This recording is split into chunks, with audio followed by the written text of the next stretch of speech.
আচ্ছা, তোমার নাম কি? সাজ্জাদ আহমেদ জুবিন। তোমার প্রিয় দল এবং প্রিয় খেলোয়াড়ের নাম কি? Cristiano Ronaldo. দলের নাম? পর্তুগাল। হ্যাঁ। আর তোমার? আমার নাম শাফিন।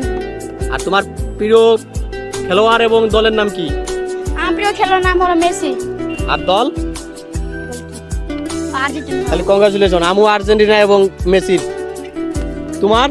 মোহাম্মদ আলী। কোন দলের প্লেয়ার আর কোন দলের? ক্রিস্টিয়ানো আর দল? পর্তুগাল। তোমার কোন দল, কোন প্লেয়ার পছন্দ? আমার মেসি। মেসি। ও মেসির ভক্ত। আর হলো রোনালদো, দেখা যাক কে জেতে আজকে। আর তোমার? আমার নাম প্রসেনজিৎ। আর নাম কোন দল, কোন প্লেয়ার? নেইমার। নেইমার। ও নেইমার জুনিয়র। আর তোমার? তোমার কোন দল প্লেয়ার? বাংলাদেশ। বাংলাদেশ। বাংলাদেশের একজন পাওয়া গেছে, বাংলাদেশ। তো দেখলেন প্রিয় ভাই বোনেরা, ছোট ছোট ভক্ত ভাইদের এদের পছন্দ এবং আর্জেন্টিনার এবং ক্রিস্টিয়ানো রোনালদোকেই বেশি সাপোর্ট করছে। আজকে এখানেই সমাপ্ত। ভিডিওটি শেয়ার করে দেবেন।